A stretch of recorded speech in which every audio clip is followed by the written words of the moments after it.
Assalamualaikum warahmatullahi wabarakatuh. Kembali lagi pada mata pelajaran sejarah peminatan di kelas 12 IPS. Pada kesempatan kali ini saya akan membahas tentang agresi militer Belanda 1 dan 2. Sebelum kita masuk pada materi, kita bahas dulu materi sebelumnya yang sudah kita pelajari di minggu-minggu sebelumnya, yaitu tentang upaya untuk mempertahankan kemerdekaan Indonesia. Nah, di sini ternyata perjuangan para rakyat Indonesia itu tidak hanya dilakukan dengan kekuatan senjata.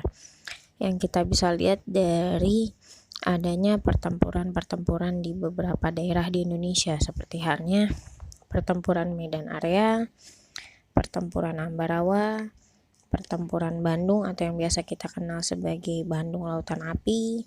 Kemudian ada pertempuran Surabaya di mana ada sosok Bung Tomo yang menggelorakan atau memancing atau menggerakkan semangat para rakyat Indonesia untuk menghadapi para tentara penjajah atau sekutu. Nah, kemudian perjuangan rakyat Indonesia tidak hanya dilakukan melalui perlawanan dengan kontak fisik atau kontak senjata, namun juga dilakukan melalui diplomasi atau perjanjian-perjanjian di mana yang pernah dilakukan itu ada perjanjian Linggarjati, perjanjian Renville, dan yang terakhir di sini ada perjanjian Romproyen. Nah, mengapa akhirnya agresi militer Belanda 1 dan 2 ini terjadi kembali di Indonesia?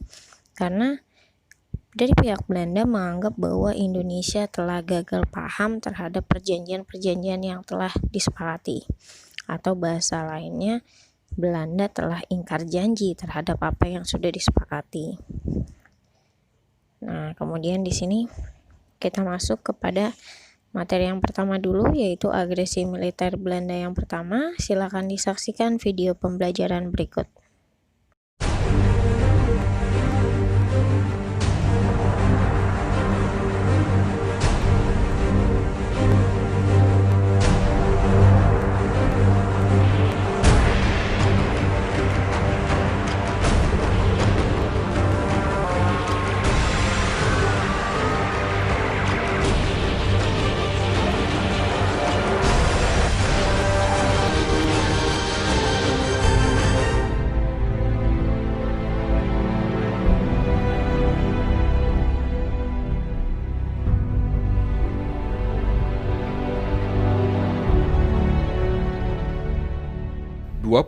Juli 1947, sebuah perlawanan untuk mempertahankan kemerdekaan Republik Indonesia pecah di Pulau Jawa, Sumatera, dan Madura.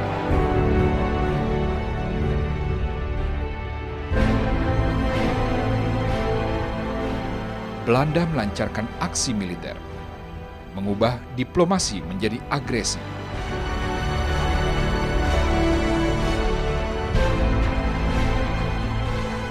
Mereka berambisi menguasai kembali bumi pertiwi, mengambil hasil bumi dan menjadikannya upeti bagi kerajaan Belanda.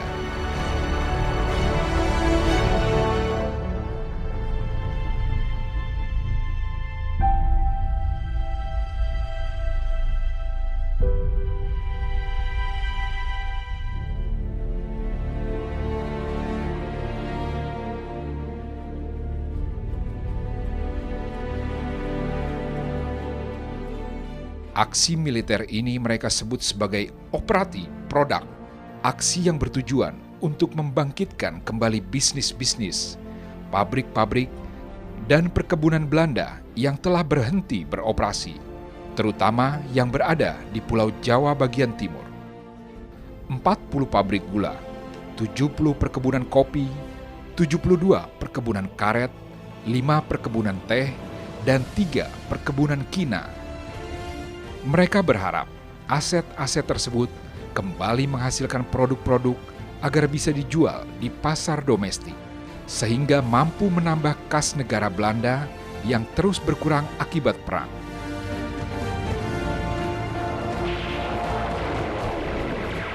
Di pelabuhan Surabaya, berderet armada kapal perusak, korvet, kapal penyapu ranjau, kapal patroli, dan kapal-kapal perang jenis lain milik Belanda. 21 Juli 1947, pasukan tentara Belanda mendarat di pantai Pasir Putih. Sebelumnya, kapal perang mereka membom markas besar Angkatan Laut Republik Indonesia. Setelah menguasai markas besar TNI Angkatan Laut Republik Indonesia, tentara Belanda bergerak cepat ke sasaran-sasaran strategis lainnya, seperti di Banyuwangi, Probolinggo, dan Malang.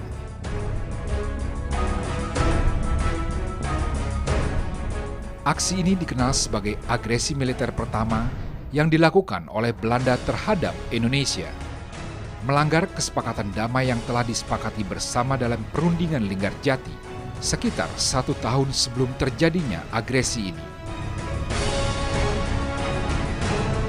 Namun pihak Belanda tidak merasa bersalah dengan pelanggaran yang mereka lakukan. Mereka justru menuduh Republik Indonesia gagal paham terhadap isi kesepakatan Perundingan Linggarjati.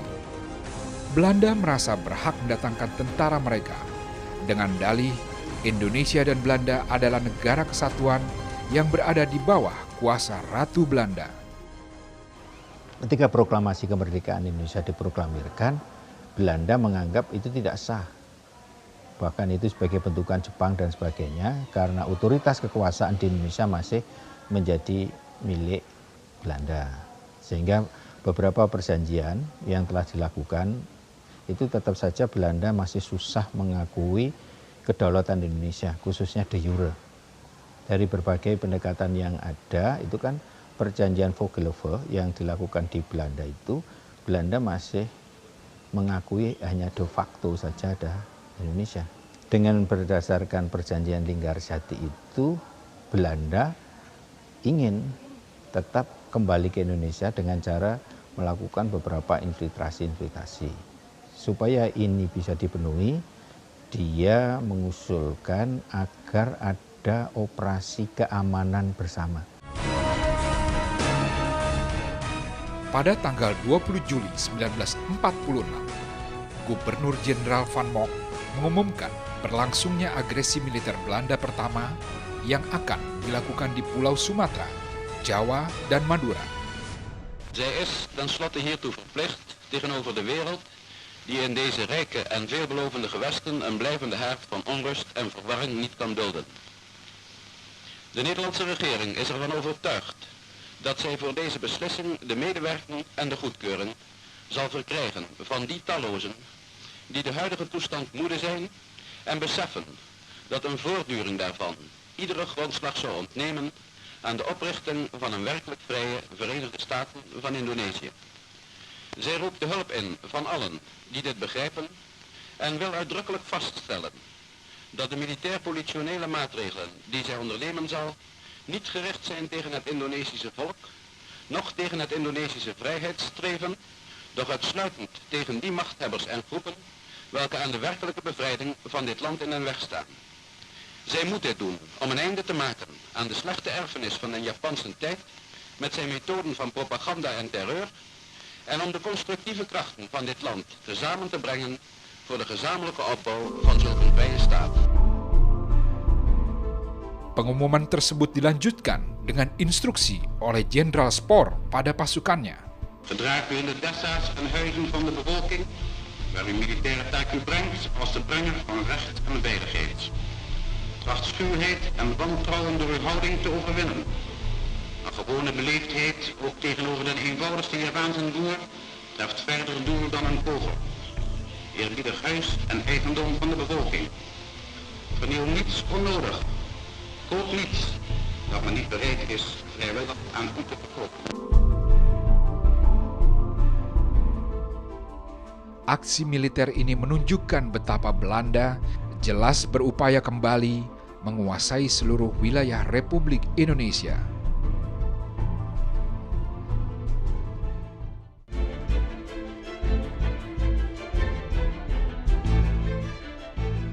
Tepat tanggal 21 Juli 1947, dini hari pasukan tentara Belanda mulai melakukan infiltrasi ke wilayah kantung-kantung kekuasaan Republik di Pulau Sumatera, Jawa, dan Madura.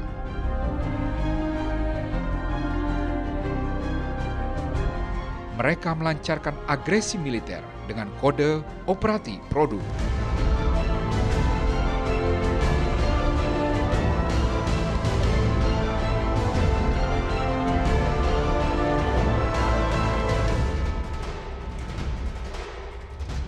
Operasi militer besar-besaran ini mendapatkan perlawanan dari segenap tentara dan rakyat Indonesia. Catatan sejarah menunjukkan bahwa penyerbuan Belanda ke Kota Malang dengan kode Produk Zuid atau Produk Selatan menjadi operasi terberat bagi pihak Belanda. Karena di sepanjang jalur tersebut terdapat benteng-benteng pertahanan tentara Indonesia, termasuk pula barikade-barikade dan perangkap-perangkap bagi tank-tank Belanda.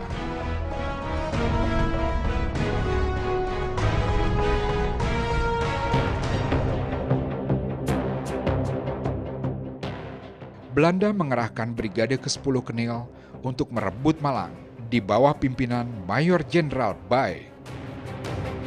Selain itu, untuk menambah kekuatan, Belanda juga mengerahkan Brigade Marinir di bawah pimpinan Kolonel Marinir W.A.J. Roelofsen.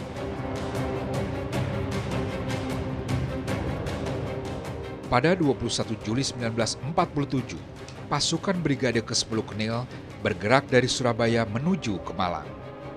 Dalam waktu yang hampir bersamaan, Belanda telah mampu menembus pertahanan Indonesia di Sidoarjo.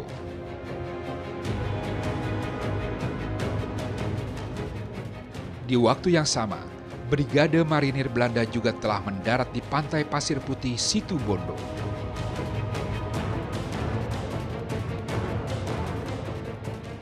Keesokan harinya, Brigade ke-10 mampu menembus pertahanan wilayah Porong. Pasukan Divisi 7 Untung Suropati di bawah pimpinan Maijen Imam Sujai tidak mampu menahan serangan Belanda.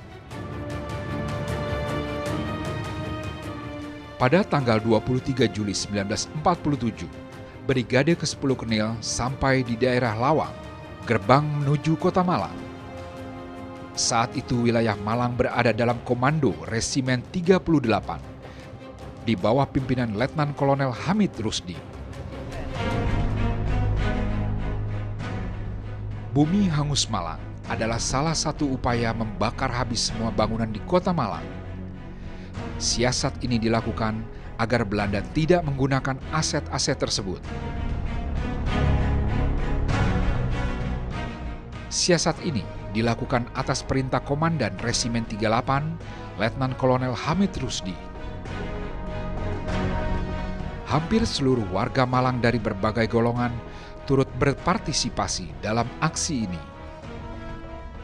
Mereka menghanguskan Malang hanya dalam hitungan 1 kali 24 jam, mulai 22 Juli 1947 dini hari hingga pergantian hari.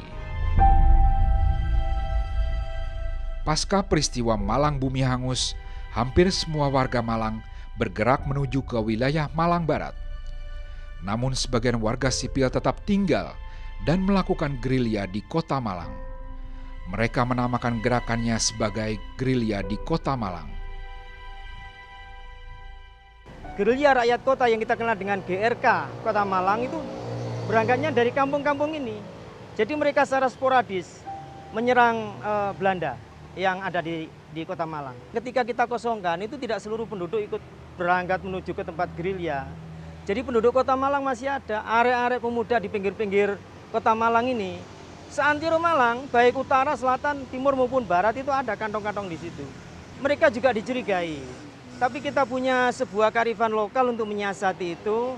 Sekarang kita kenal dengan bahasa walian. Itu justru terlahirnya pada waktu itu.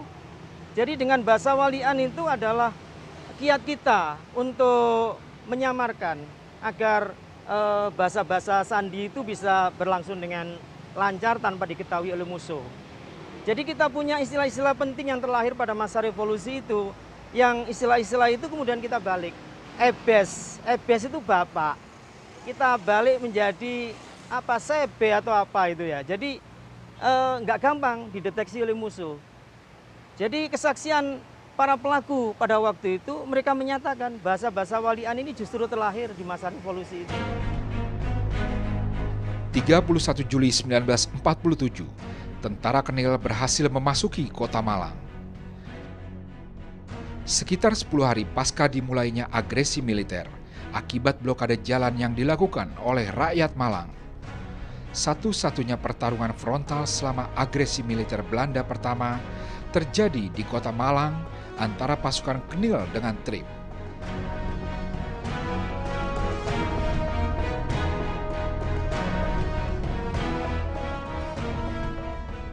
Tentara Republik Indonesia Pelajar dari Brigade 17 Batalion 5000 yang tetap bertahan di sekitar Jalan Salak, Malang.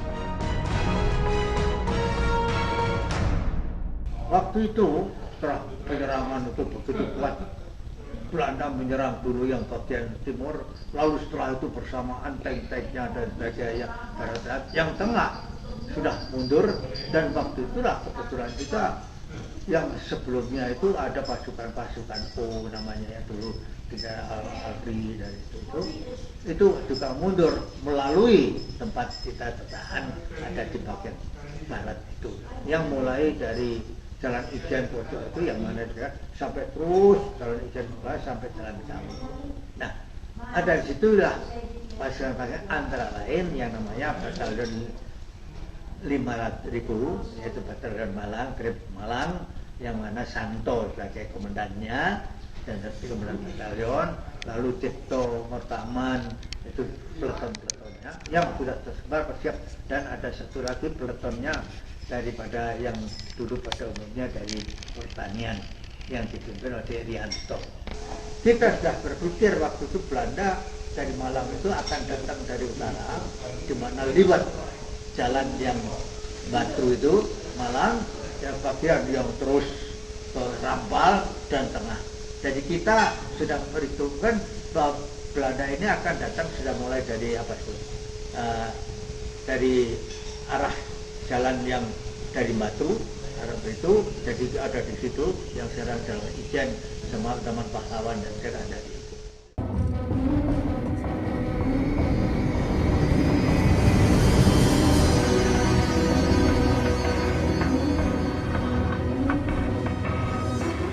Pasca pertempuran antara Belanda dengan Trip, 34 pasukan Trip Batalion 5000 termasuk komandannya Ibtu Susanto gugur.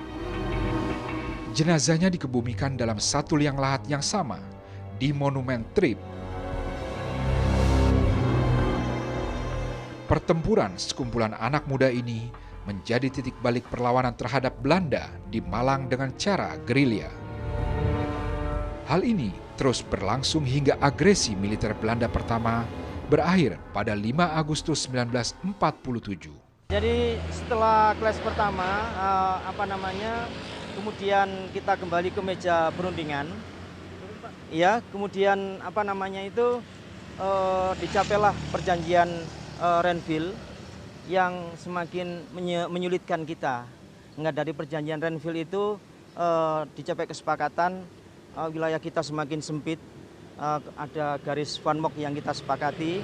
Nah, di Pujon ini salah satu penanda yang masih kita lestarikan. Ini di tengah ini adalah penanda yang ke arah timur. Ini wilayah pendudukan Belanda.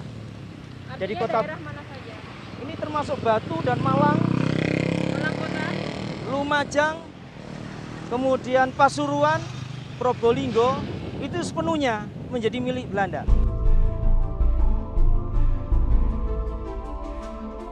Insiden itu tetap.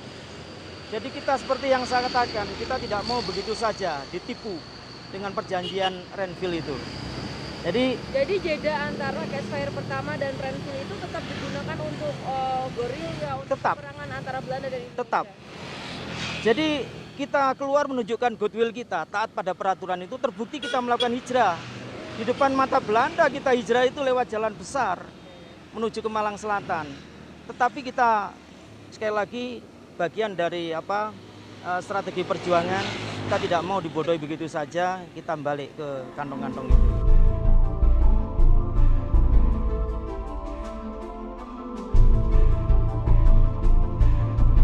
Jadi dari sisi kita terima perjanjian Renville ini sebagai sebuah taktik untuk pengakuan. Tetapi sesungguhnya kita juga punya kepentingan strategis tersendiri bahwa kita pada waktunya akan masuk kembali ke daerah-daerah kantong itu. Itu kita pastikan.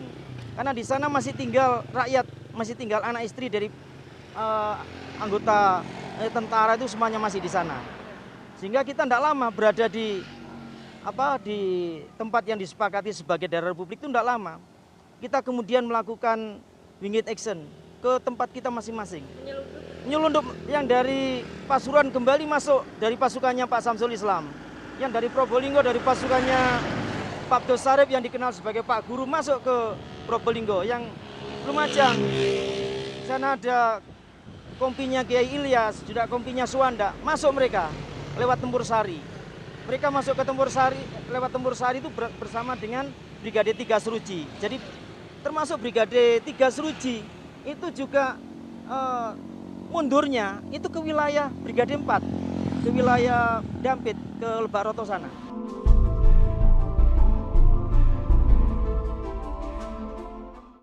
Materi selanjutnya agresi militer Belanda kedua bisa kalian saksikan di video selanjutnya pada link YouTube yang Ibu sudah berikan.